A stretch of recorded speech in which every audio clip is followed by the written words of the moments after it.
What's going on, everyone? Welcome to Loaded Mag NUFC. We're back again. Another top table talk, and we've got the panel here to discuss it all. It's been an interesting weekend. I'm not gonna lie. Some interesting results, one or two that may well be joining the panel later on.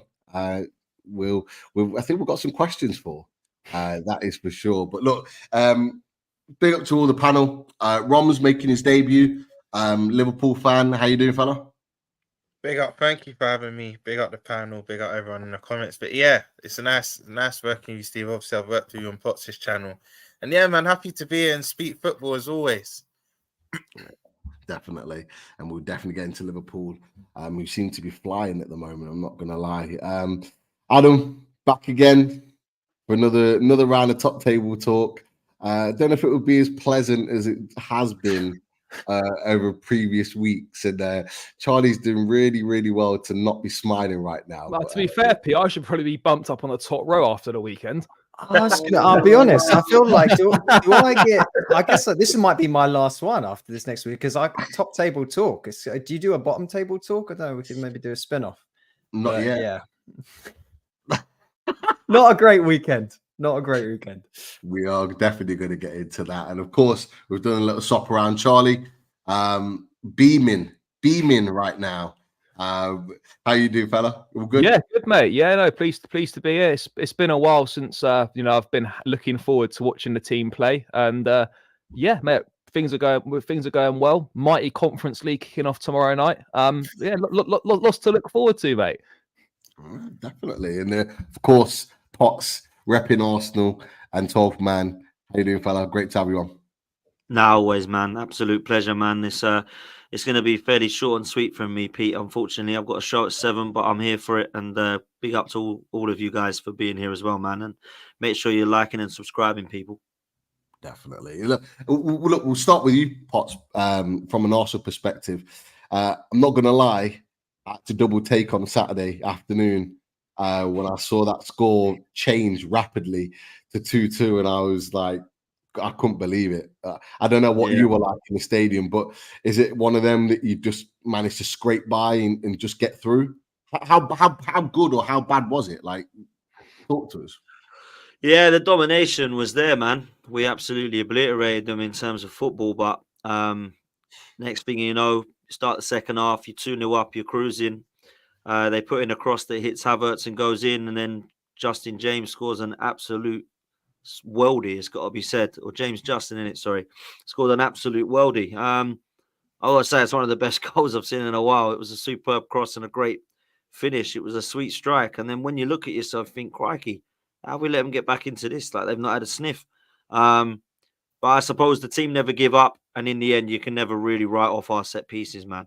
We are unbelievable. Like when we get a set piece like a penalty, I can't believe no one's worked out yet how to defend against it. But who's the bloke you've got, Potts, the set piece coach?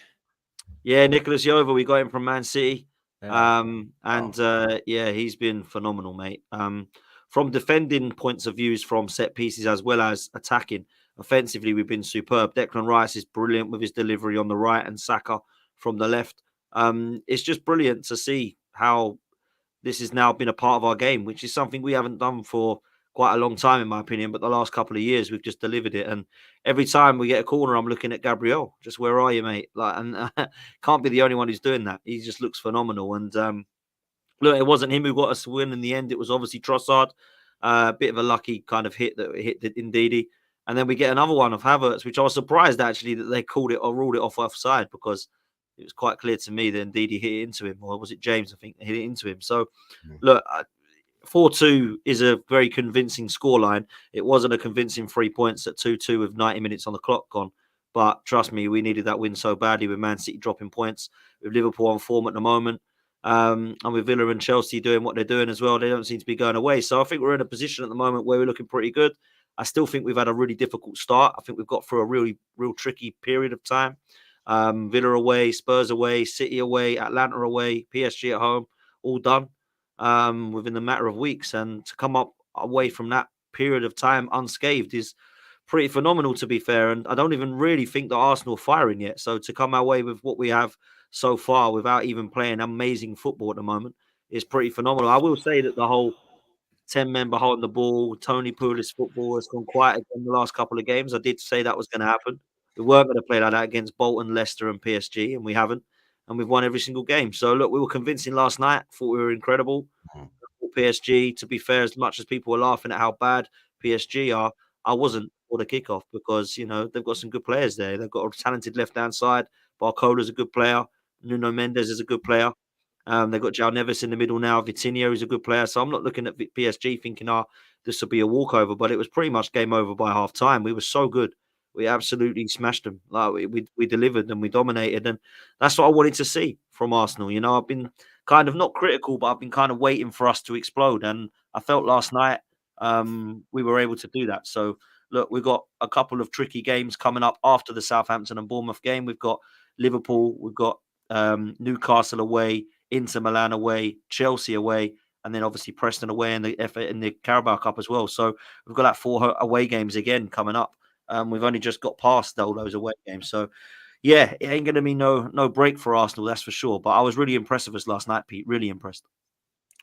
Good stuff. And look, I do think you're going to go deep in the Champions League for sure, to turn up against those big boys.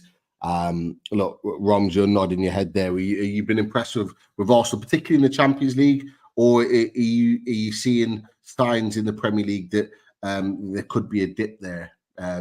Just because their performances haven't been that top tier like they have been the last couple of years.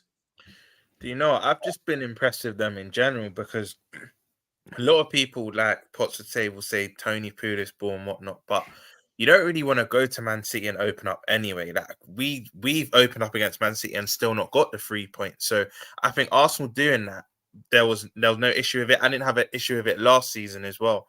But I just think this defense is crazy. I know they didn't win the league last year, but I don't think we've seen a defense this solid in a very long time in the league, in my opinion. Probably since I heard Lampard was posed the question yesterday. Probably since Charlie's defense, if I'm being completely honest, on Terry and Carvalho in terms of goals conceded and being very resolute. But I've been impressed with Arsenal, and I just feel like now, if Arsenal go 1-0 up, it's going to be hard for anyone to come back. Anyone. I don't care if you're Man City. I don't care if you're Real Madrid.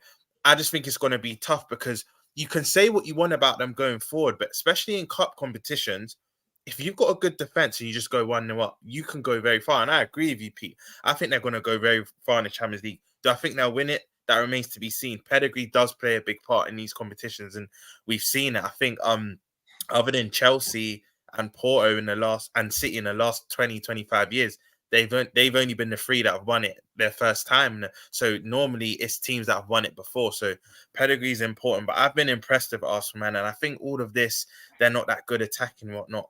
I mean, if you're good, Fergie said it, defense wins you leagues. If you're resolute defensively, do you really need to score that amount of goals in abundance to necessarily win the league? Not necessarily. And Potts will know, my uncle's a Gooner. He grew up on 1-0 to the Arsenal, George Graham. So it's nothing new to them. They've been here before. So yeah, I've been impressed with Arsenal. I feel like rivals will do our nitpicking and whatnot, but they're a fantastic team. And I feel like the reason why rivals get a bit salty is because we know they're on the brink of something special. We may not want to admit it, but they're on the brink of something. So yeah, I've been impressed with them, to be fair. Charlie is a fellow Londoner, Chelsea fan, rivals.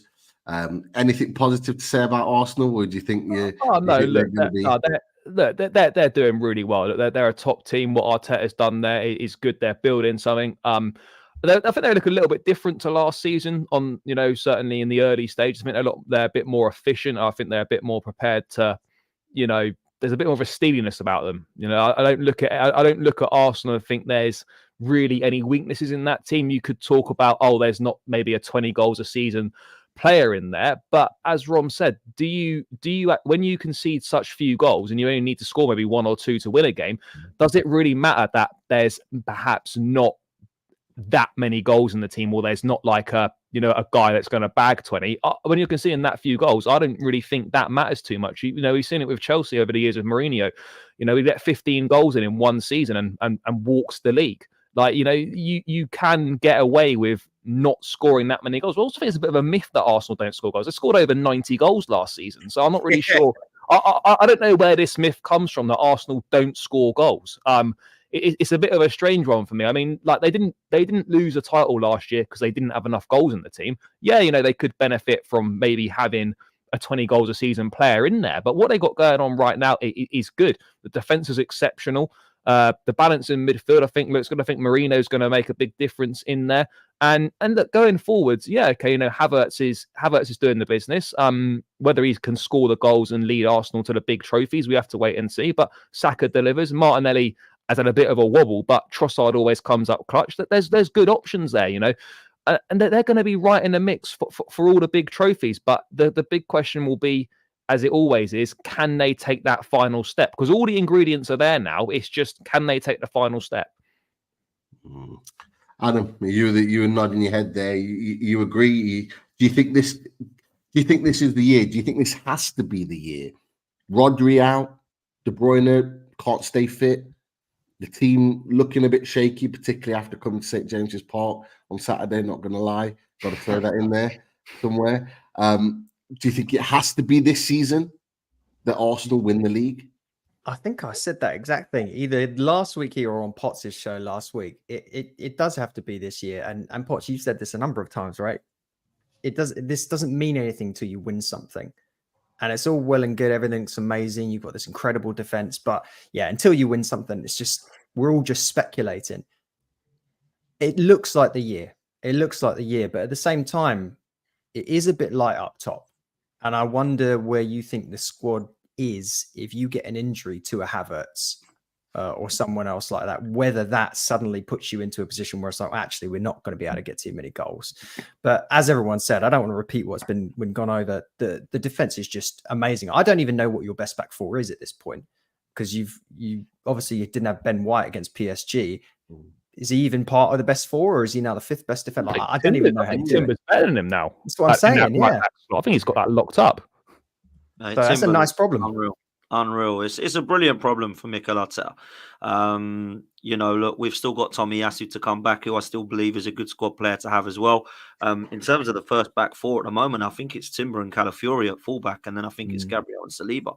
Ben White at the moment had a knock. He couldn't make the PSG game. Timber actually came off at half time, so hopefully he's not too badly injured either. But we've got a really good back line. I think Marino coming in makes things a lot easier for us with Partey and Rice, who have started. Thomas Partey was phenomenal last night. If we do lose him, which we probably will because we always do, we do have Jorginho, but we now have Rice can go in that 6 and Marino can go in that 8. You asked a question, Adam, about what happens if Havertz gets injured. Look, we can cover every single position. Whether we can cover every position and still be competitive is what I need to see, because Sterling can come in and Jesus can come in and Nwaneri looks a baller and he can come in. But would that then allow us to go and beat the sides that we should be beating with our first 11? That's the question we've got. So there's difference between having cover and adequate cover, isn't there? Manchester City have got cover and it's adequate cover. Arsenal, I feel like in the last year, haven't had that. What I will say is the players that are coming on already shows we have strengthened, in my opinion, not enough, but we have strengthened from last year, because Sterling's now coming on, not Reece Nelson. And Jesus is coming on and Trossard is coming on, not Eddie Nketiah. So we're now definitely upgrading on that for sure. Whether that's enough to compete with Man City, I don't know, because they've got players that we don't have, like Haaland, for example, and they can afford to bring on the likes of Jack Grealish, the likes of Bernardo Silva, and all these guys, where we're bringing on players that are a similar level, I would say, but not in terms of what they can do strength and depth-wise. Defensively, we're superb, and a lot of people will say that we've conceded goals this season. Yeah, we have, but we conceded one to Man City when we went down to 10 men. We conceded one to Brighton, we went down to 10 men, and we've also conceded against Leicester, which one hit Havertz and the other one was just an absolute weldy, which you can't say was bad defending. So the goals we've conceded so far, you can't look back and go, wow, we kept clean sheets in the last few games, obviously against PSG, Bolton, which was a kind of nothing game where they did get one goal from a back line, which was shafted, but also obviously against Atalanta, we kept a clean sheet as well. So we're keeping clean sheets in games now, which is always going to give us a chance, And I've always actually, it's mad to say this, but defensively, when you've got a great defense, you've always got a chance of winning something, because years ago under George Graham, we were winning games, but we won titles.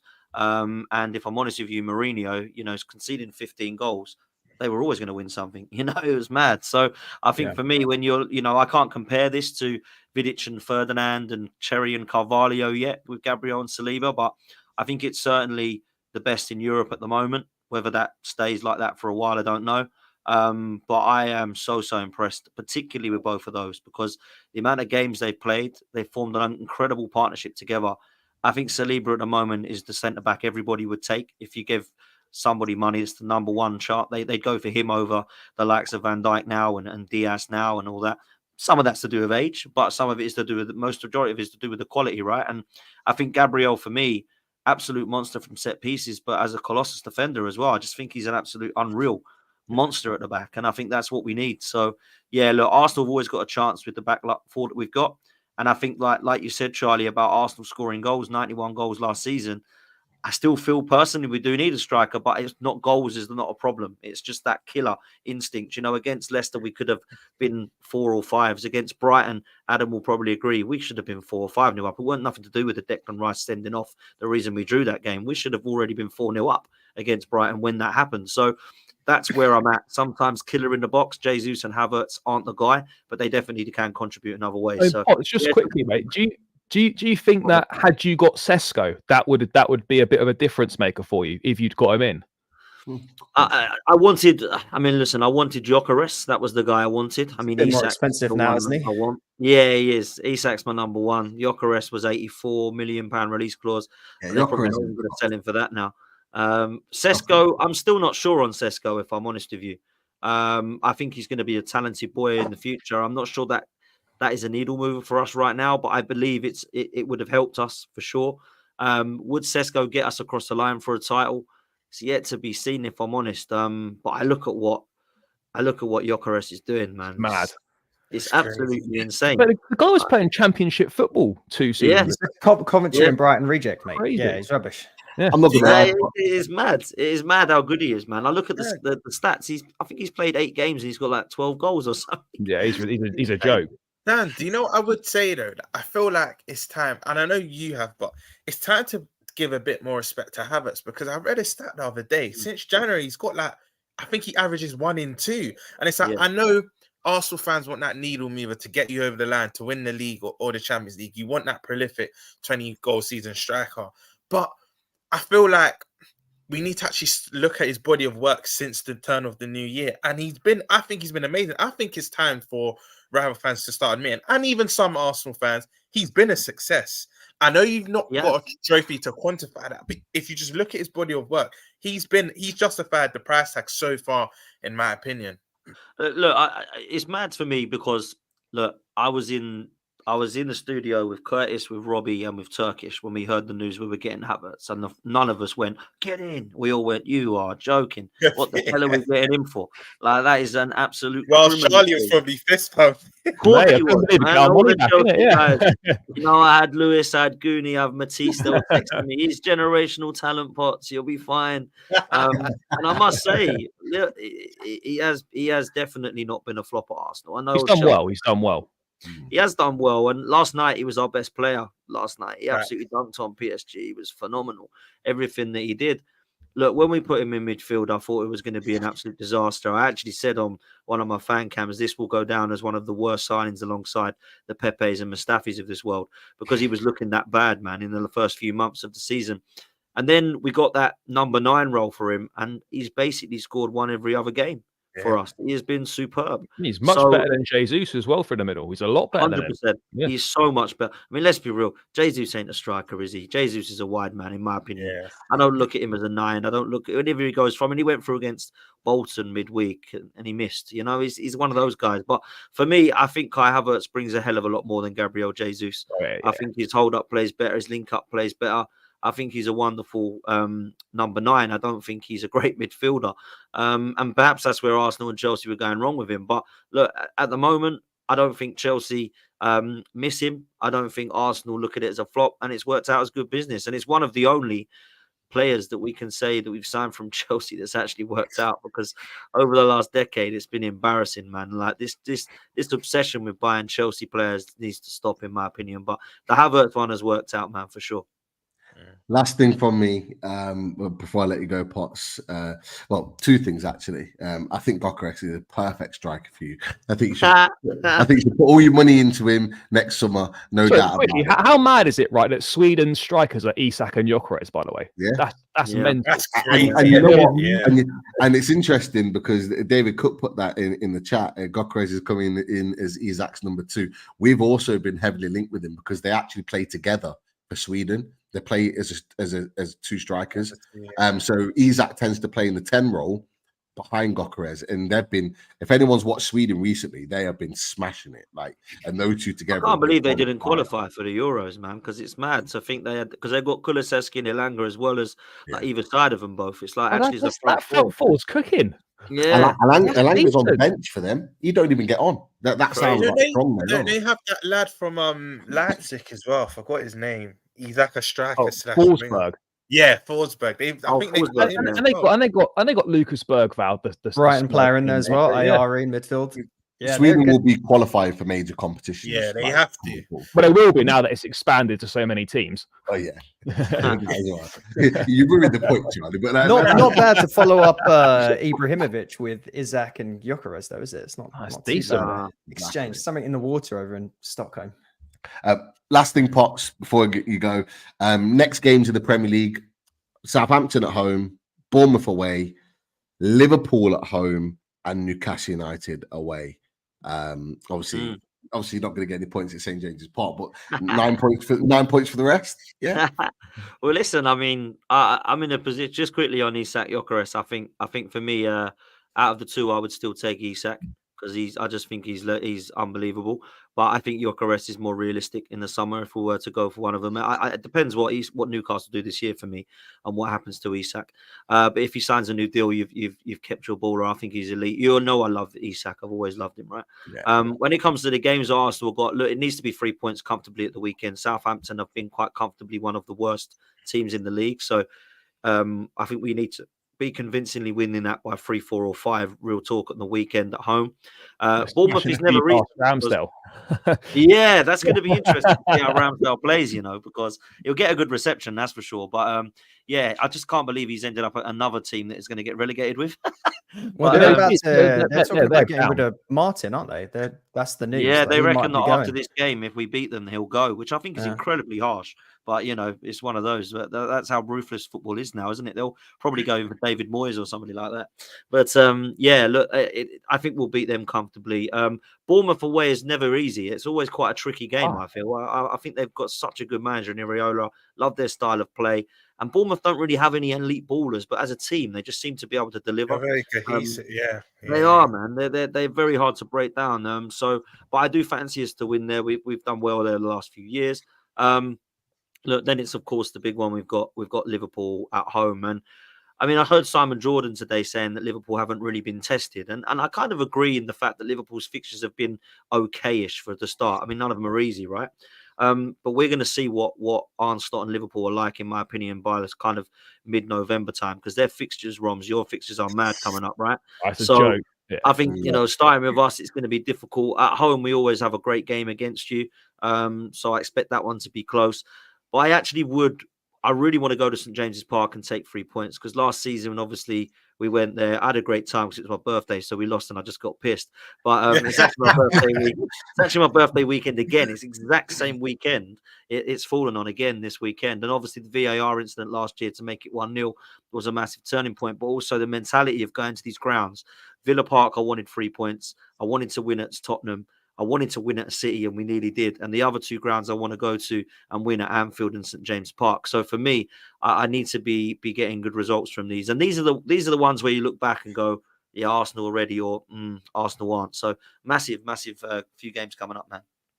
Well, definitely. Look, Potts, great to have you on as always. I know you got to shoot, but we'll definitely be keeping eyes on Arsenal. That's for sure. Don't get too comfortable with that guaranteed 3 points at St James's Park. I hope so, man. It'll be difficult. They both will, man. But love, boys. Take care. All right. See you next time. Take care, bro. You too. Great to have Potts on as always, and he's talked on Liverpool, and that's perfect segue to talk Liverpool, because You know, Roms, you've not been on, but we haven't really talked too much about Liverpool this season. And you know, being in a position where you'd lost to Forest at home, questions were being asked all over the shop. But you've hit back. You beat Bournemouth comfortably. You've then gone away to Wolves, and there was a little rocky moment there when they equalised. People were thinking they're going to drop points again, but you've gone and hit straight back. Are you excited by what you're seeing, or is it a little bit like what Potts said? Are we got to wait to see these games coming, because there are some absolute solid, tough games coming up in your. I'll actually go through a quick kind of game by game, right? So going into the season, my expectation was to still challenge, because you can't have Van Dijk, Salah, Trent, Alisson, Robertson, McAllister and just say, yeah, we're all right for top 4. I understand the managerial change. The best manager in my lifetime.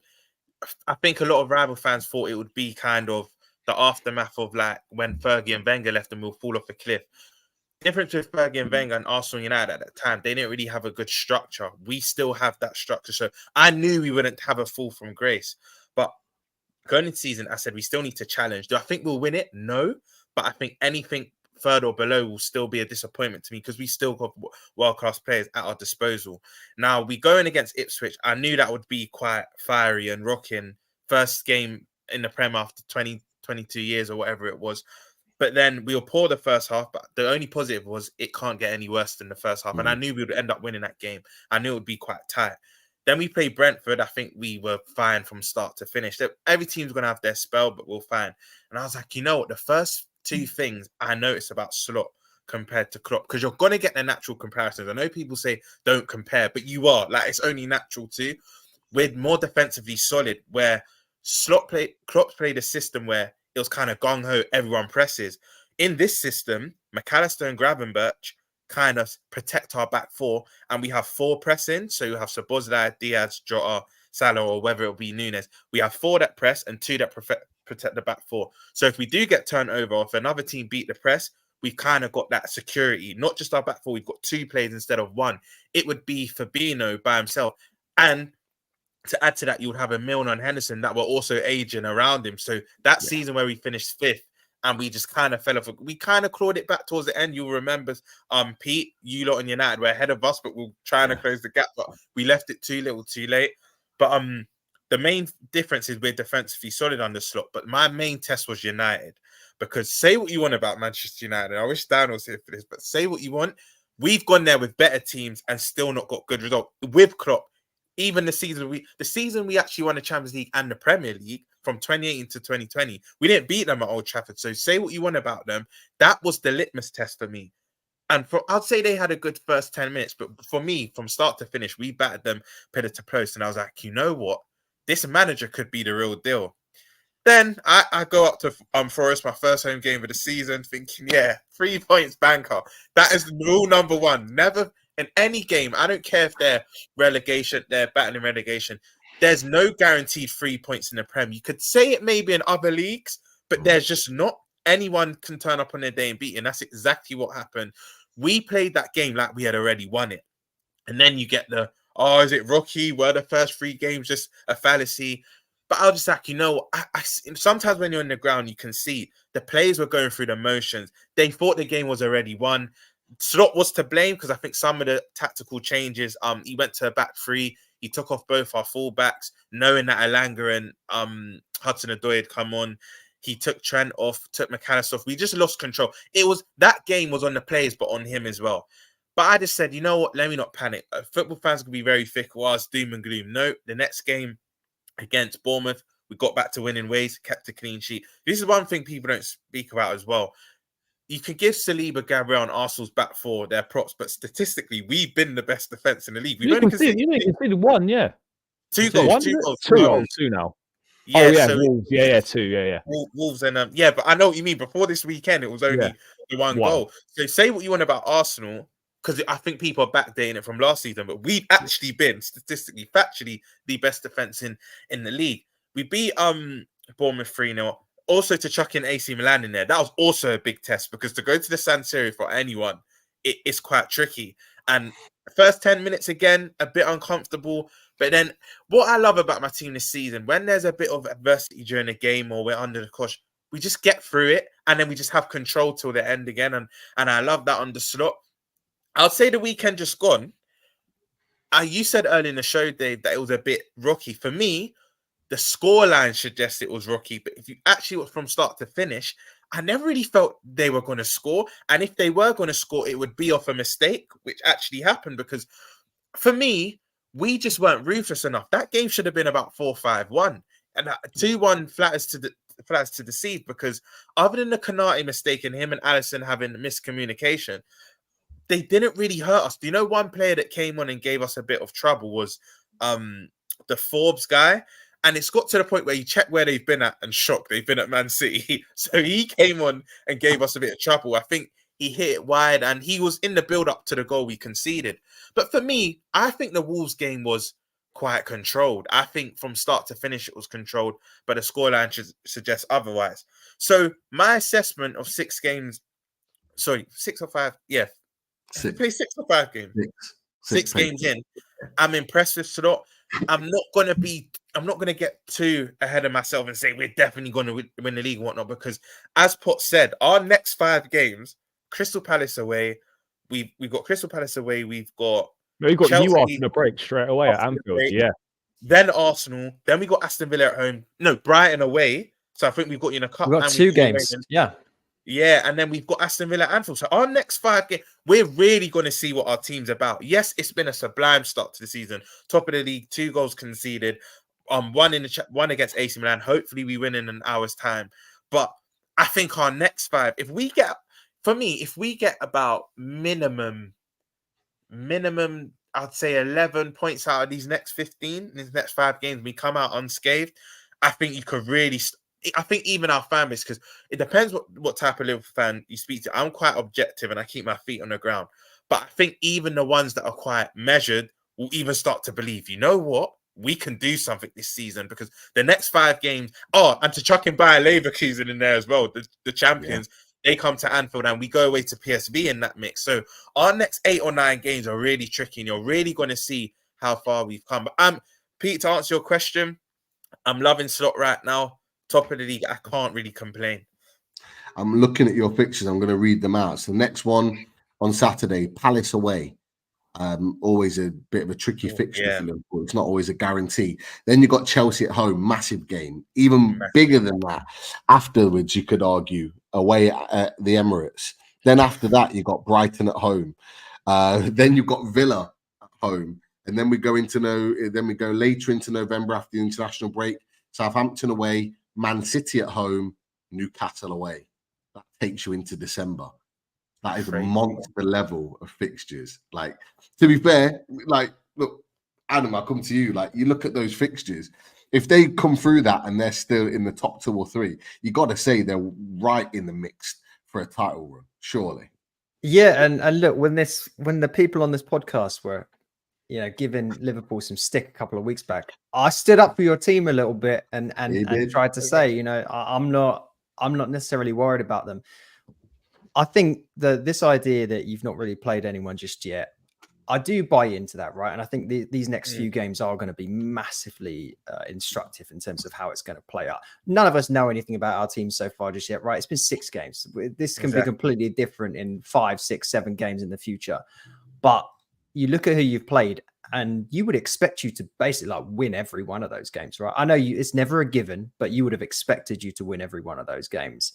I'm interested to see how these upcoming fixtures, but you do look like a tidy football team under Slot. I know a lot of your fans were panicking about what happens after Klopp, and everyone was predicting Liverpool were going to tumble down the table because Klopp's gone. They've lost the soul of the club, and who's this new guy? Not a great experience with bald managers coming from the Netherlands, and here we are. Like, you guys look good, and I like seeing McAllister play in that role because it's not too dissimilar to that role he played for us. It's like duck to water for him, and I think that's the place he should be.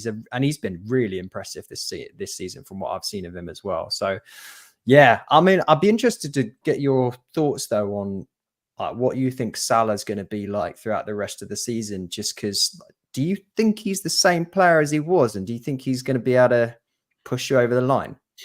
Do you know what? Salah's had to evolve his game, I'd say. When we had the midfield exodus of, I think, Fabinho, when we got out the Deadwood, you would say, in Milner, Fabinho, Henderson, Keita. Excuse me, Deadwood, Milner. I think you find that's a Premier League legend. Sorry. Deadwood for us. I love, Experienced Premier League legend, yeah. yeah, but I love James Milner. But when we had that midfield exodus, right, I feel like because Klopp had to tactically change with our new midfield of Gravenberch, which I'll speak on in a while. Yeah. Gravenberch, McAllister, Szoboszlai. When we had all the and Endo, when we had the influx, I feel like he had to kind of evolve his game because he's not the Salah of 4 or 5 years ago that's gonna literally just skin his fullback and then put it bottom corner. He's not that anymore, and it's been evident even in his stats.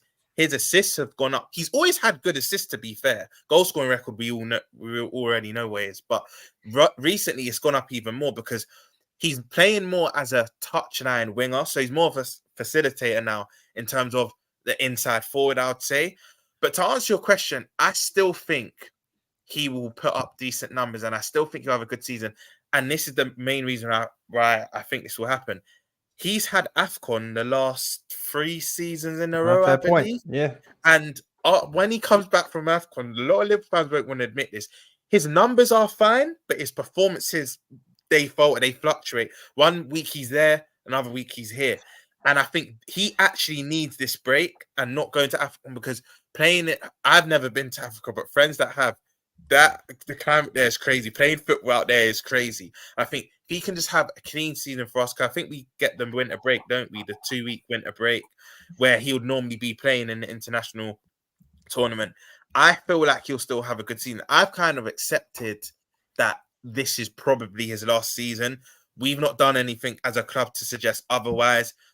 And we have to act fast because I think from January you can start speaking to clubs. And but Trent as well, right?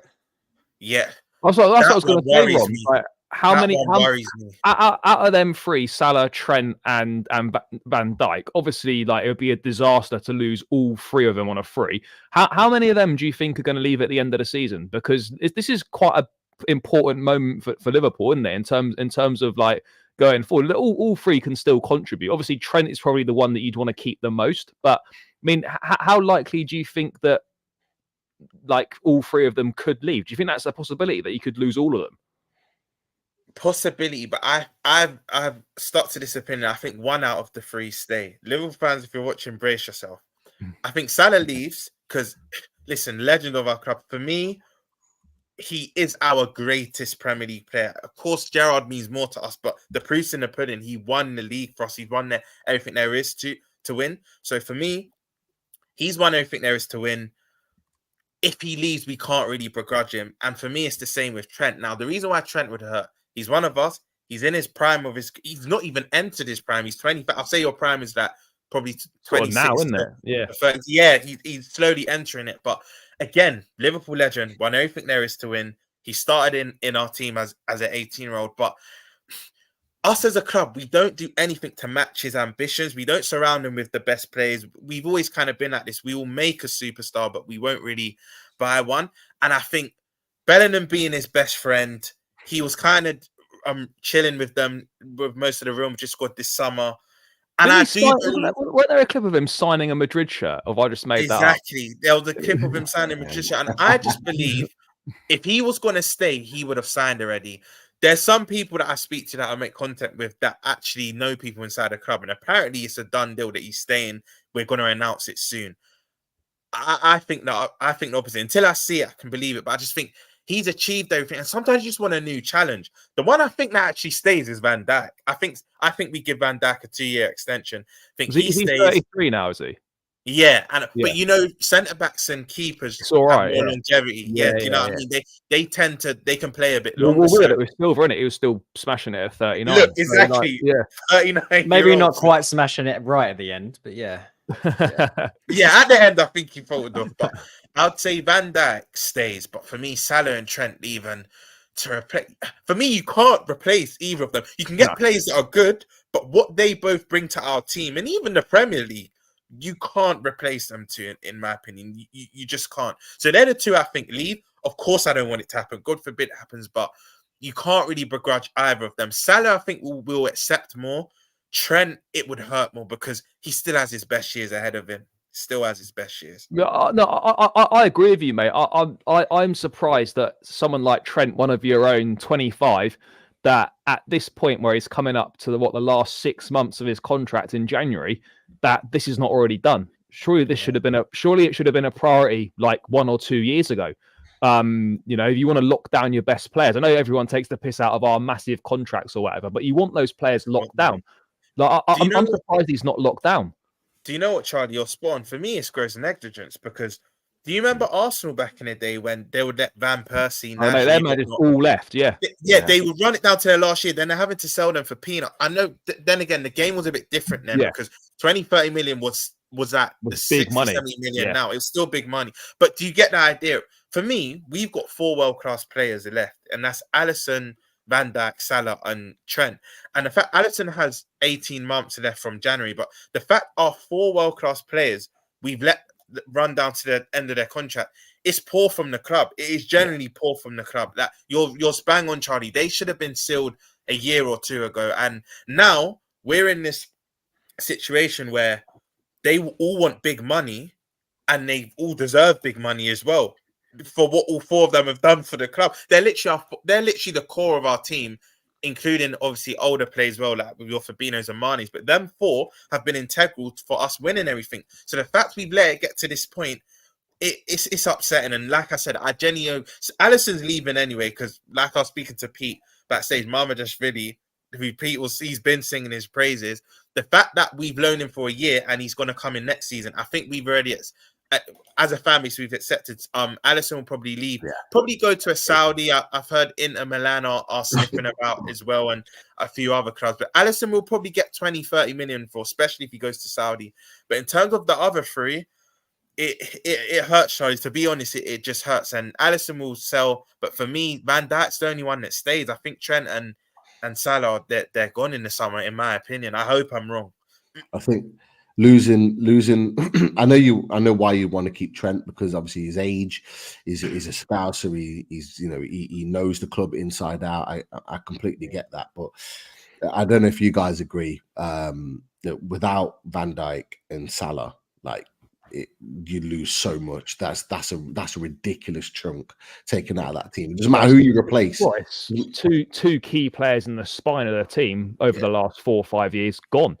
I know you wouldn't be rebuilding, but it almost feel like that's the end of that era of Liverpool almost. And it's like you'd now be looking to move on to the next one. But just quickly, Rons, do you think Chiesa? I don't want to say he's the Salah replacement, but do you think he was signed in mind with Salah going, or do you think you'll still sign someone when Salah leaves anyway? No, we would have to, because Foxy put that in there as the thing is, big up Foxy. I actually like Kiet. Well, it's funny Foxy said this. He's apparently got a minor injury already, and I was actually but you know what's crazy? I was actually one of the fans that said it's kind of a myth that he's injured. Look, because last season he played 36 league games. So, but I think it was Allegri, man. I think it was Allegri. Allegri being manager was playing him in a front 2, and then he was playing in wing back. When we all saw his Euro campaign where he looked fantastic. I think he scored the semi-final goal against Spain. I think everyone's like, who is this new winger? But I just feel we'll still have to sign someone, because you can't really rely on him. And I think ever since he's had them 2 ACLs, we're yet to see Chiesa. But it's a player that I've been fond of. I actually wanted him when we sold Mane.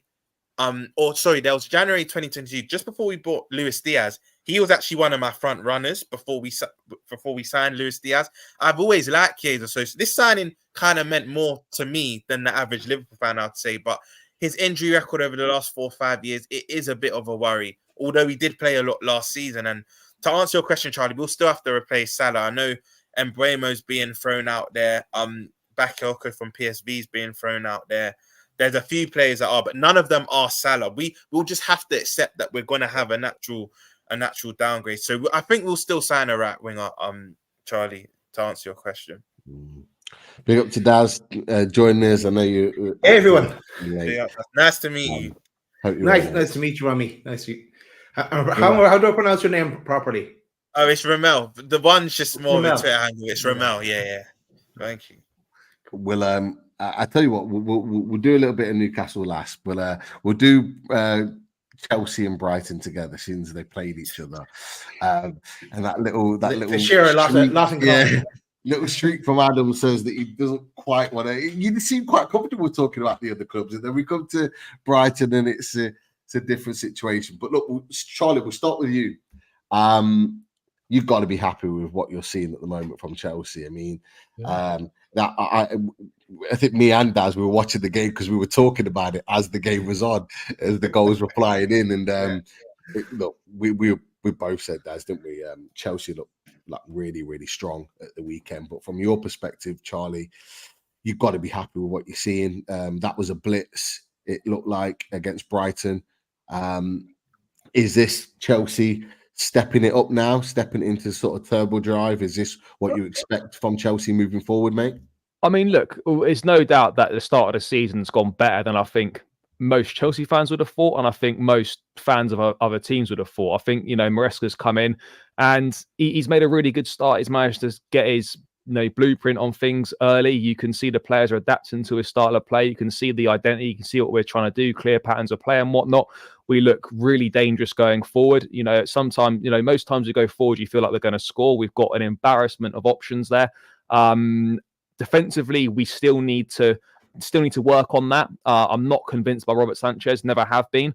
But defensively, I think we have improved. Yes, we gave away 2 goals at the weekend, but that wasn't because of poor defending. That was more we were let down by an individual rather than actually us defending badly. Yeah, I'm really happy. But similar with Liverpool, though, Pete. Like, obviously, I know we played Man City on the first day of the season, but you look at our fixtures and you can say that.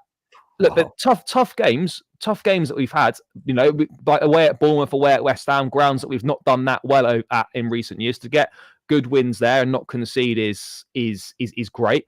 But I think it's fair to say that whilst I'm happy with what we're doing and like we're going in the right direction, clearly, it is fair to say that we'll have a better idea about just where Chelsea are when we come through our next games after the international breaks. Our next 4 after the international break are Liverpool away, Newcastle at home, Man United away, Arsenal at home.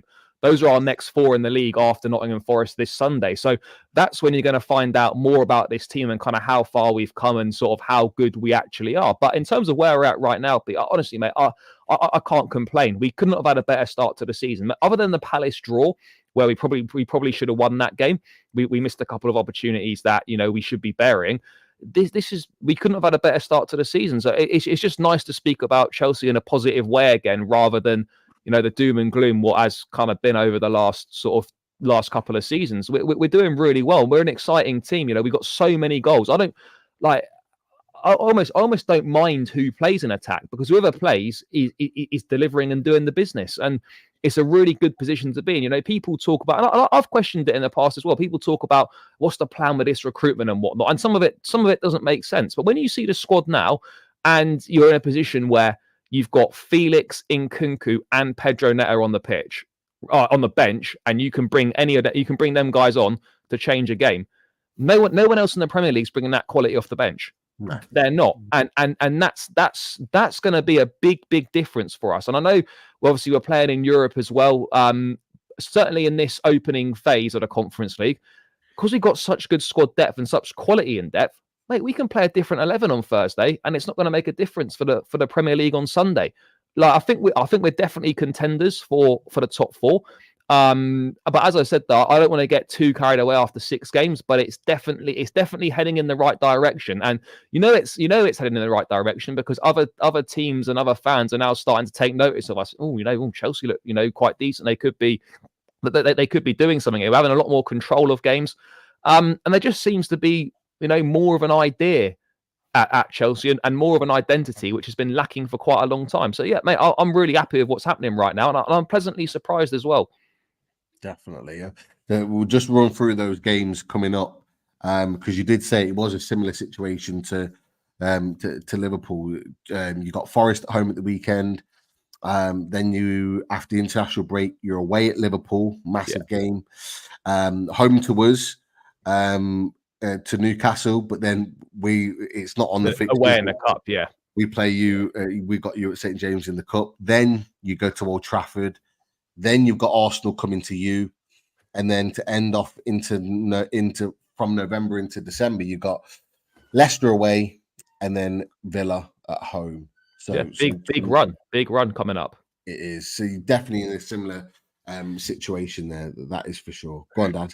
I think the scary thing is Maresca's got them playing as a team, and that's what's been lacking for so long with Chelsea. It seems to be a band of individuals, but now they're starting to play as a team, and that's where all of us should be worried about. No, yeah, for sure. I think, like, I know it's only 6 games, but already, you're like, yes, Palmer's still our main guy, but there's not a reliance on him because we've got Sancho delivering, because Jackson's doing the business, because Madueke's been doing well, because Neto, Felix, etc., and Kunku. Like, it doesn't matter so much now if Palmer doesn't have a good game. Whereas last season, if Palmer didn't have a good game, that was us done. Like, we just weren't doing anything. We weren't going to win matches. Now that we've got the quality options, and now that the supporting cast are stepping up, and we do play as more of a team, then that's making a big difference for us. The balance looks a lot better. There's a lot more control of games. I know the first half against Brighton was kind of mad. There was 6 goals and it was a little bit all over the place. But generally speaking, we're not really having basketball type games like we're having under Pochettino. There's a lot more control there. And yeah, we look like a really good team at the moment. And on our day, if our attack's firing, then there's not many, if any, defenses in the league that are going to stop us from scoring goals if the attack's firing. We're the top scorers in the league right now after 6 games. We got 15. So yeah, look, I'm confident, but the only thing that does worry me is the defense still a little bit, and obviously the goalkeeper as well. But I think even with Sanchez, there's still enough quality in the team to be qualifying for the top 4 and winning the Conference League. Yeah, definitely. It's gonna be an interesting one. Look, Adam, we're gonna have to have that difficult conversation, fella.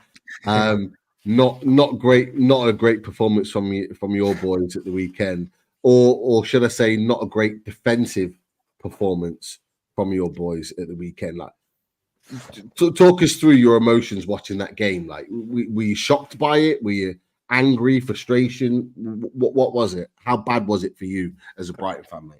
Yeah, I think I need this therapy, actually. No, the fact that you made me basically watch the highlights again has made me feel sad all over again, because I had to remind myself of how brutal it was. A few things happened in this that I think caused this result. And the first thing that didn't help us is we had some late last-minute injuries that came on. So we had to pull Van Hecker out. He's now going to be injured for about a month. For those that don't know, he's pretty much been our best defender now for quite a while. He's absolutely excellent. Plays for the good on the Dutch ball. national team. Very good player. On the ball. Yeah. Replaced by Adam Webster, who is not quite so good on the ball.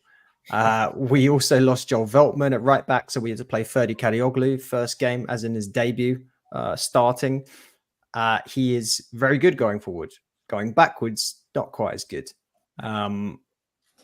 And it was just a bit of an embarrassment in terms of, we not only had that, but Herzler very clearly came into this game with the wrong game plan.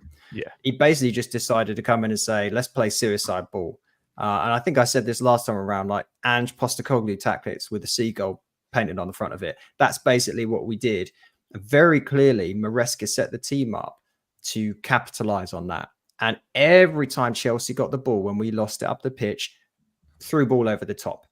And the balls were played for the most part very, very well. There was one in the second half that Palmer one touch. Yeah. One of the best balls I think I've seen play. And it was only because Nicholas Jackson is an absolute idiot that he didn't score, and then Webster cleared it offline. By the way, I disagree. I think Jackson is awful player. Yeah, and look, Palmer was obviously excellent as well. Palmer was incredible. It was the kind of game that puts a player that's already held in very high regard right on, what the world stage, if you want to refer to it as that. So we were absolutely shocking. At the same time, Chelsea were very good, capitalized on our mistakes in our high line. Frankly, I think you could have won that 6, 7. I didn't think it was offside. Palmer could have scored 6 goals himself. Like, honestly, it was. I know that Herzl likes to play that way, but I'm really surprised given the lack of pace that Brighton have got in their centre backs, and given the pace that we've got in our attack, and like how good we are at getting in behind teams. Why just didn't sit a bit deeper? I was really surprised because I wouldn't say I was worried heading into this game, but you were unbeaten, before this game. You were playing some good stuff under Herzl, and I was a little bit. I thought, this might be a tough game, and I just can't believe how easy you made it for us. And the fact is, when like it was obvious we were getting all that success with the high line, you still stuck with it. Didn't think, maybe we should drop 10 yards and stop them getting in behind us and make it a bit more difficult. We just invited us in behind time and time again. It literally felt like every time we were going forward, we could have scored in that game. It pretty much was. It should have been. Well, the thing is as well, it started off so well. For a Brighton fan, it was the best possible goal to be scored because Caicedo messed up, Colwill messed up, and Sanchez messed up. That's like a dream for us to see. and obviously then Ruta got his goal and he hadn't had one properly before. So it was an awesome start. But then, as you say, why didn't we then sort of sit back and play a slightly different style of football? And this is where the Brighton fans are a little bit more worried now because we've not seen a lot. It's not been enough games in the season so far. But what is Herzl like? Is he able to change his mentality, change his style of play and his setup to adapt to a game? Very clearly in this one, he didn't. And that is concerning. We saw the same from De Zerbi before. De Zerbi had a plan of attack. It was one game plan. It either worked or it did not work. We're hoping we see different from Herzl. I think the one bit of justification we'll give him is that prior to Brighton, his manager career so far, he's always played 3 at the back. Always played 3 at the back. And we do not have the centre-backs to play 3 at the back right now. You saw what our first-in-line backup defender looks like in Adam Webster. He's got a lot of abuse on the internet, a lot unfair, but a lot fair. He's not been good enough for this team for a long time. He's certainly not good enough to play a high line. And again, with Dunk and him paired, Dunk is a very good defender, but not when he's pushed up forward. So it was just a match made in hell for us. And then the only other centre-back we've really got is Igor. And he did come on in the second half and looked half decent, but we just don't have the ability to play 3 at the back. So I think he just kind of stuck with this setup that we had and didn't want to drop the line back because you've got to think about it at the other end of the pitch. The only way we scored those 2 goals, one, because Sanchez is a complete donkey, but because of that high press. And if we don't push up like that, we don't get that high press and we don't score at all either. So it's just, it's tricky. It's one of those ones where we're hoping that it's just an absolute like blip and we get back to the normal business this weekend. But we've now got to play the Chaos Bowl this weekend against Spurs, which might end up, I don't know, like 9-9 or something. I was going to say, it's a weird one, like, because, I mean, well, I'll ask you this quickly first. Van Hecke, is that long-term or is it just a short-term injury? It looks like it's going to be 3-4 weeks at least, which is not ideal considering we've also lost João Pedro for about the same as well. Foxy's question. It's a good one. It's a good question. Yeah. So the question from Foxy is, are we just seeing the weakness in the Brighton squad when 1 or 2 players are out? Webster had a shocker come in for Van Hecke. Don't look the same without Pedro either. Yeah. So we can basically absorb an injury pretty much anywhere on the pitch as long as it's not centre back or our best player. And it was to centre back and our best player. And that's not ideal. So that's going to hurt. If anyone loses their best player in their team, doesn't matter what happens, you're never going to really be able to make that up. And then losing a centre-back based on what I've said in terms of depth, we tried desperately to sign a centre-back in the window and we could never get it over the line. We tried to go sign Boskagli from the Dutch league. We were in for Hummels as well, and we couldn't make that happen. And in fact, I think they were trying to sell Webster at the same time. So yeah, we can't absorb injuries there. Elsewhere on the pitch, we've already had to deal with some of that. We've had players that have been out for certain points, and we've got lots of depth in right wing, left wing, up top, even centre midfield. We've got some depth as well, just not centre back. Well, Charlie, one of our viewers believes you look like a Newcastle United YouTuber. So they look like cake. Definitely not. Yeah. That could be an insult or a compliment. You've got no idea. No, not an insult. No. That's all, we're all good then. We're all good. Yeah, Keck's good. Man. Charlie, I'll tell you what though, while we're still talking about this game, I know you mentioned this a bit, and Palmer rightfully got all the plaudits. I thought Jadon Sancho was excellent. It was really good. Really Yeah, good. he was really good. You know, he's a threat down that left-hand side. Brilliant way to pass for that Palmer goal. Really nice finish at the near post. Yeah, I've always said this about Sancho, right? Like, it's if you can give him the environment and the platform, and I think he's very much one of those guys that needs a bit of an arm around the shoulder. Maresca said he's one of those players that, you know, needs a bit of love, and I think we're showing him that. And yeah, it's early days. It's been 3 games, but he's had 3 assists in 3 games, and he's made an impact in all the games that he's played. And that's all you can ask for at the end of the day. And if we can provide him with that environment where he can, you know, feel valued and where he can flourish, you know, and maybe get back to that near that Dortmund form, then for 25 million quid, not only have we've got an exceptional player, but we've literally paid virtually nothing for him in this market, and you've made Man United look like idiots as well at the same time. Which He's is a homegrown quota as well, and he's homegrown quota as well. I really like him. I really like him. And it's been a great start. I'll be honest. When we signed him, I wasn't like excited, not because he's not a good player, but I just thought, oh, another wide player. Do we really need that? But he has come in and he's got that. He's locked down that position on the left hand side right now, and I'm really looking forward to seeing more of him. I think he's a really talented boy. He's still only 24, and this is a fresh start for him. This is a player with a point to prove, and when you've got a point to prove as a footballer, especially, you know, one who's got a lot of quality, that's a dangerous mix there. And I think we will start to see. Look, it's too early to judge whether he's going to be a success at Chelsea or not, but he's made a really, really good start, and I think he's going to be a valuable asset for us. What is it with Man United and they ruin a player, then he leaves, and then he does well. And it's the same with Sancho. Like he's had an absolute shocker at Man United. He went to Dortmund, got them to the Champions League final, or helped them along the way. Gone back to Man United, been poor again. Now he's gone to Chelsea, and he's tearing it back up again. He's doing all right, yeah. They're literally like ruining players. They're great. They're a graveyard for players. They honestly are. I wouldn't be surprised, right? I know Anthony's terrible. I wouldn't be surprised when he leaves, wherever he goes, he does really well. Yeah. I'll take that bet. Yeah. You know what? If not even if he wins the Ballon d'Or, like as a joke, like if he just ends up turning it around and becoming a monster. Sancho's been great for us, and like, as I was saying before, it's having those options. Like the squad depth, particularly in attack, it's scary. Like how good the options are. I mean, I think we all acknowledge that Nkunku's a top player. The guy barely plays in the league. Yeah, you know, like Felix didn't. He did smash Barrow though, so that's big. He did smash Barrow. Yeah, I mean, he didn't. But Felix, you know, didn't even play against Brighton. Didn't even come on. You know, the options that we've got. Pedro Neto's top player. You know, he's found himself on the bench most weeks. When you're able to bring this caliber of player on, you are always going to have a chance in games. And I don't worry about us. I don't worry about us in terms of scoring goals. There's goals in this team. We'll score goals most weeks.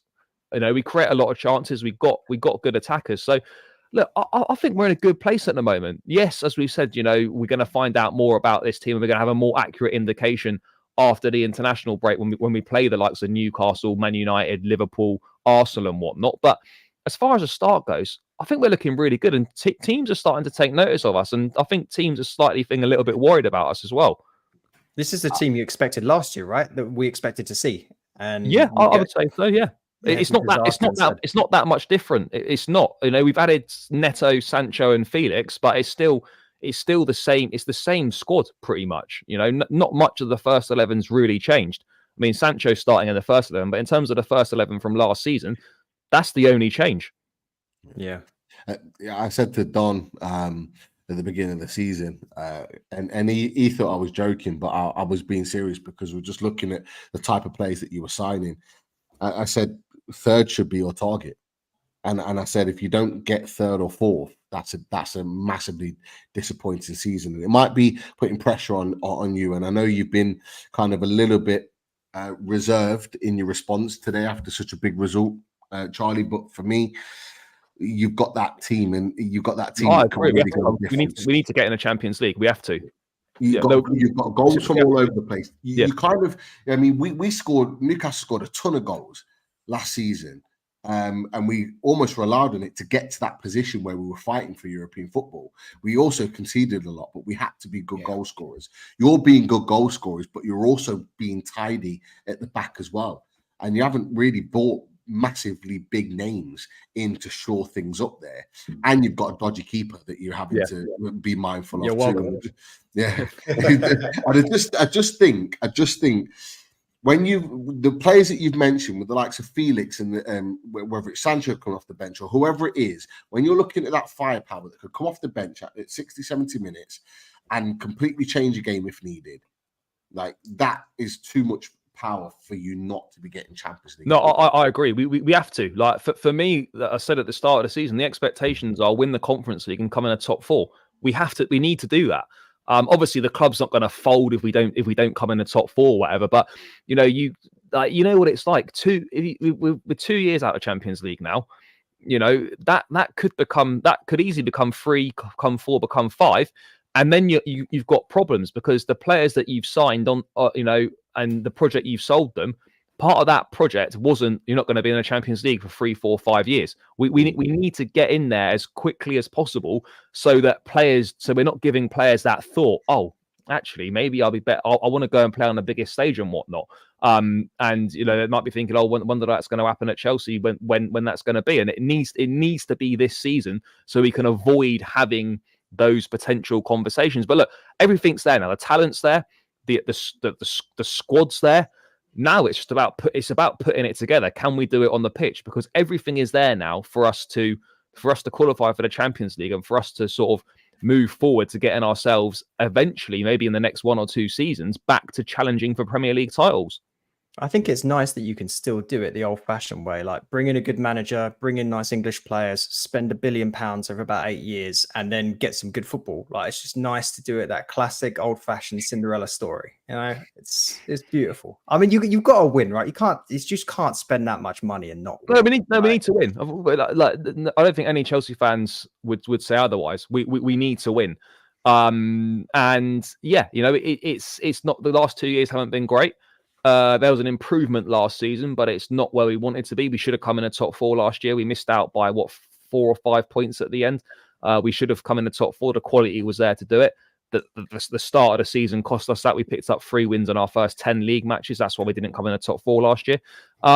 So yeah, everything's there to do it. Now we need to go and do it. And we need to win a trophy as well this season, in my opinion.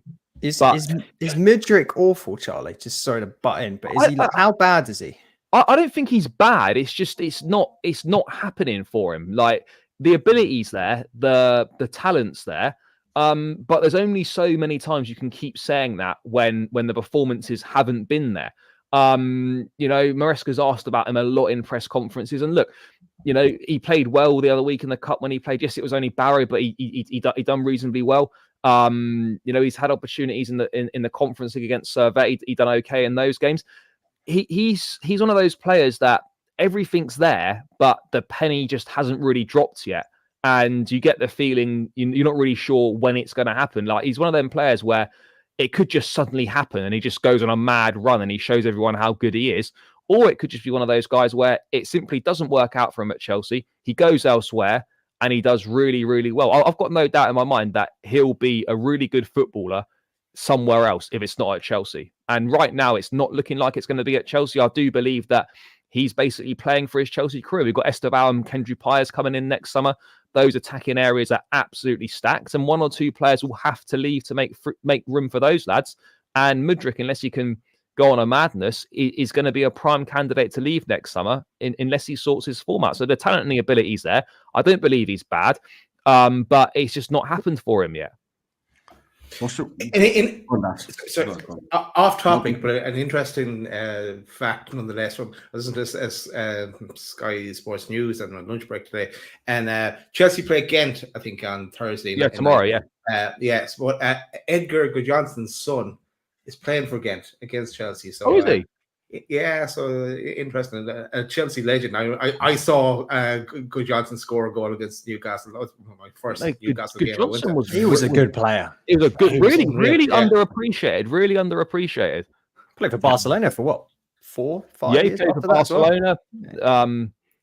Yeah, I think when he was there with Mourinho, like he dropped him into midfield and then he called him the blonde Maradona. So Not Yeah, quite yeah. that good, but yeah. no, but yeah, but he Technically, was underappreciated. He was a really good footballer, Technically, he was superb. His first touch, brilliant player. Yeah, in such tight spaces in the box was unbelievable. And I think he played Bolton before that. Didn't sign him for Bolton or?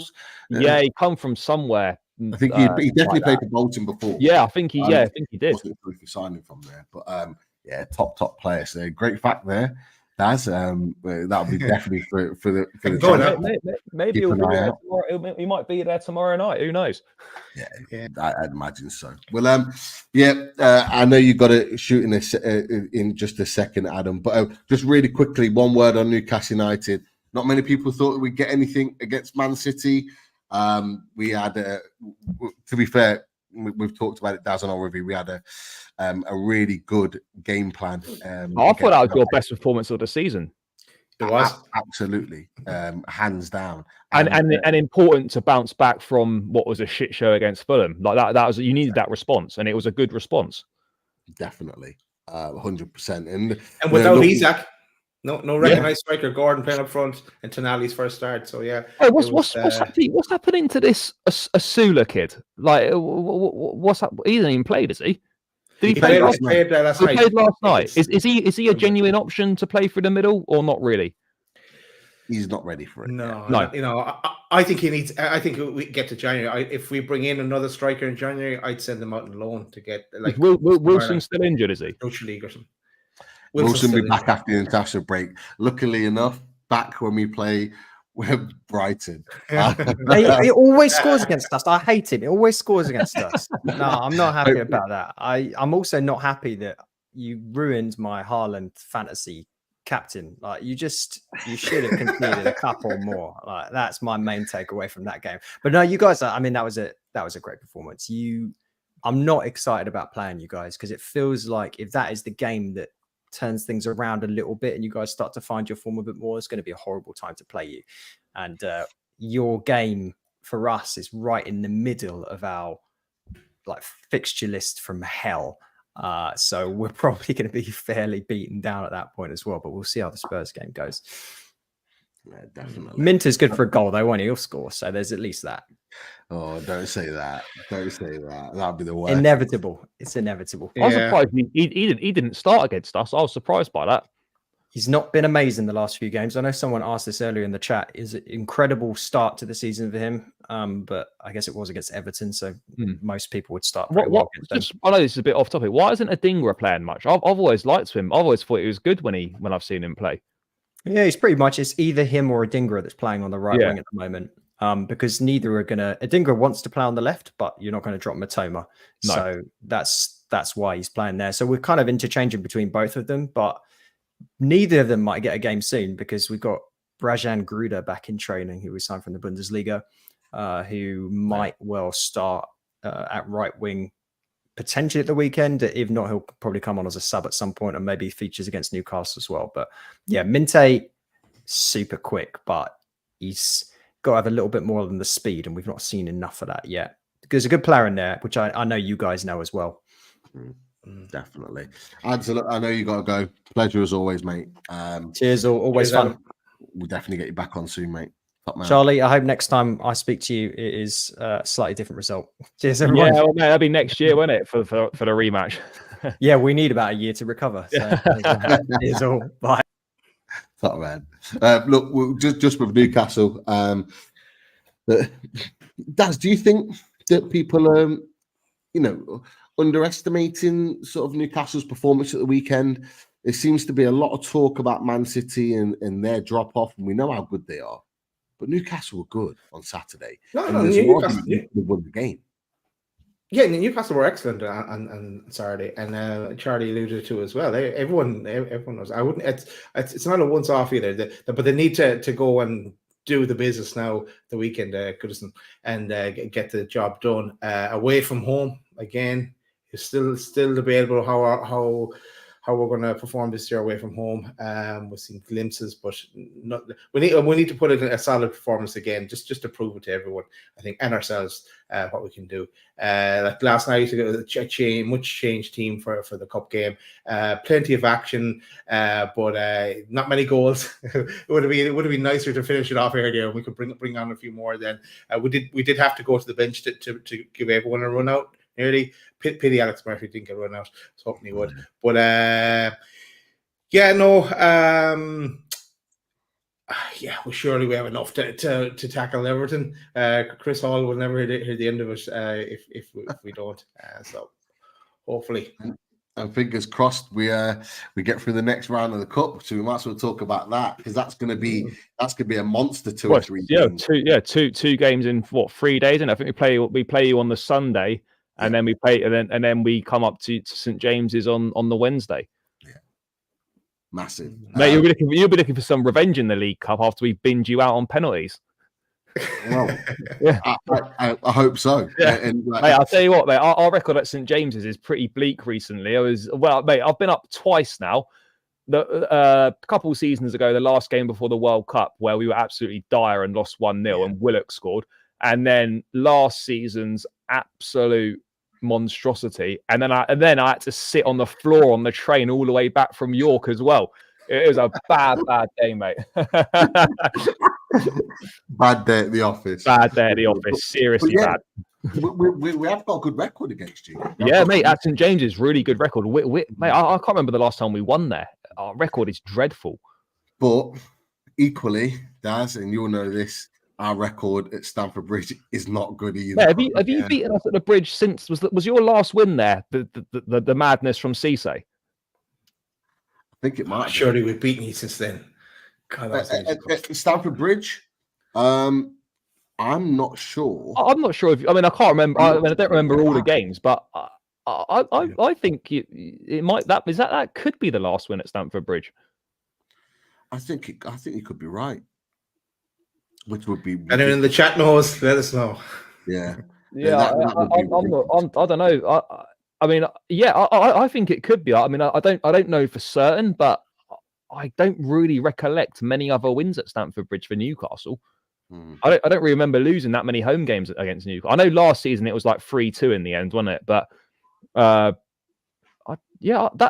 reckon that could be the last win there. That was at St James's, Foxy. We've got a good record at St James's. I remember that the last minute winner where Alan St Maximin crosses the ball in and Hayden gets the little flick on header last minute. Yeah, we don't speak about that. But yeah, it's Stamford Bridge where our record is not great. I think obviously we drew against you guys. That was last game of last season. Yeah, well, the season we finished 4th when Gordon got his first goal for the club.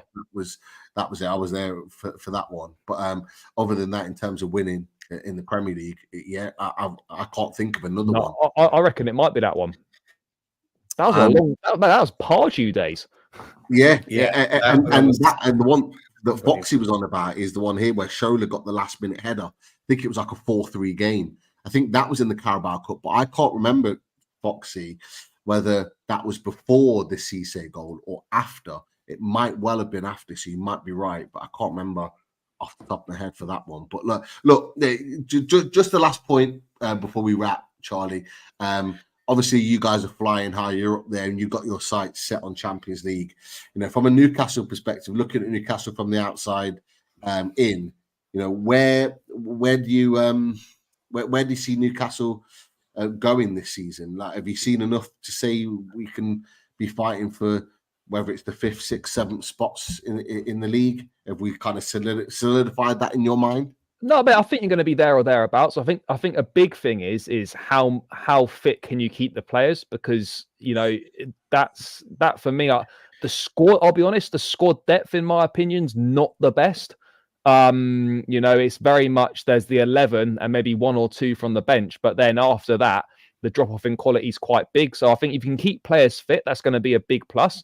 You're playing once a week, which is also, you know, a big plus as well. Yeah. I think Newcastle will be there or thereabouts. I do think if you can do some business in January, then you know there could, you know, you could do with adding a few more players to the squad. I don't know what the funds are like with the old PIF these days, but it's like you could do with adding, I feel, a few more to the squad in January. But I think Newcastle fitness, if they can keep the players fit, that they're going to be right in there of a chance. You know, I'd have them somewhere sort of around that. I think they'll finish top 8, but I think, you know, in and around that sort of 5th, 6th, 7th places is a realistic, you know, chance for them, given it's pretty much the same squad as last season. Plus, you haven't got European football, so I think Newcastle got a good chance, but you need to add in January in my view, because it was. I mean, you boys know it was a dreadful window in the summer, really poor. So if you can add a bit in January, then I think you could solidify getting back into Europe. Yeah, we definitely need to add in January, because with all the mess of the summer we had, and there's at least 70 million there to play with. We're definitely bringing in a few, and maybe just to even bulk out the squad a bit, more so than putting it all on one player as well, 2 or 3. But it's January, and not much business gets done in January either. Yeah, definitely. But that could be the benefit. Remember, when we had money to spend, Bruno Guimaraes came in, Trippier came in, because other people couldn't spend. We took the market, and hopefully we have a similar, maybe not spend 100 million, but if we have a similar window where we bring in 1 or 2 players and kind of benefit from others within the window, can only be a good thing for Newcastle. So fingers crossed. But Daz, just to finish, do you see us fighting for Champions League, or do you see us more in the 5th or 6th spot fighting out at the moment? How do you see things as things stand 6 games in? Have you not been listening to the reaction shows? What music do I play, Pete? I haven't played it for a while, but there's a reason for that. No, I still think. Look, I predicted 4th or 5th, battling that with Spurs, but I didn't take into consideration Charlie's Chelsea at the time. And Chelsea are on the rise, and they are my worry. And I think the run that Charlie's talking about is going to tell a lot on. Reflecting on where we'll finish as well, because they are one of our main challengers for Champions League positions. But yeah, there's still hope. But we have to kick on from what we did at Man City, and I agree with what Charlie says. So everything, like I said at the start of the season, everything has to fall in place for us, including the injuries, for us to have any chance in Champions League. So let's see. Makes it definitely. Right, we are about there. That is for sure. Thank you to everyone in the chat for your comments and questions and general support for the channel. Make sure we hit the like. We've been putting it on during the show. Make sure that everyone's been hitting the like and subscribing to the channel. Big thanks to Charlie coming on and joining us, bigging up Chelsea in their massive win at the weekend. Big thanks to Adam as well at Together BHA. We've had the likes of Potts on as well from 12th Man. And of course, we've got Rom's Liverpool fan making his debut as well. And look, we'll be back next week where Wolfie will return. Couldn't make it today, but he will be back. Oh, excellent. He'll be back next week, just in time for a cooking after we beat him on Sunday. Lovely. There you go. I'll be real. He'll be watching. Since they've come up, they've beaten us both times at Stamford Bridge. So we owe him one. I forgot about that. But yeah, they've beaten us both times at home. Yeah, we're going to be looking at that intently. That's for sure. And Dan United just messaged. He's apologised for his absence. He's obviously on holiday. Oh yeah, how convenient. No, he was. He said it last week. And you know what? Send best wishes to him, because he's not had a great one. He's had a bout of food poisoning, so he's not been well either. Him and his partner. So it's been a bit of a mad one. And then to add, Man United have had an absolute stinker. There's always a sob story with Dan United. But Pete, must give it, because we'll forget. Otherwise, shout out to Manscaped. So, fellas, do you want your grooming routine to be an one and done deal even? Well, the days of using the same trimmer for your face and your private parts are over, thanks to our friends at Manscaped. They've come up with the ultimate package to keep your hairs trimmed from 12 to 6. Introducing the Beard and Balls Bundle, featuring the Lawnmower 5.0. Can sell you one of these, Charlie, if you want. And the Beard Hedger, a trimmer for the moneymaker and another for the boys downstairs. Get 20% off and free shipping with the code LOADED20 at manscaped.com. That's 20% off and free shipping with the code LOADED20 at manscaped.com for the premium grooming experience. Trust Manscaped. Job done. Job done. Love it. Love it. Big up to Russ as well. Russ is watching. He's watching tonight. Russ? Russ, we have to. I don't know if you've seen this, Russ. Check this out, Russ. We've been playing it all year.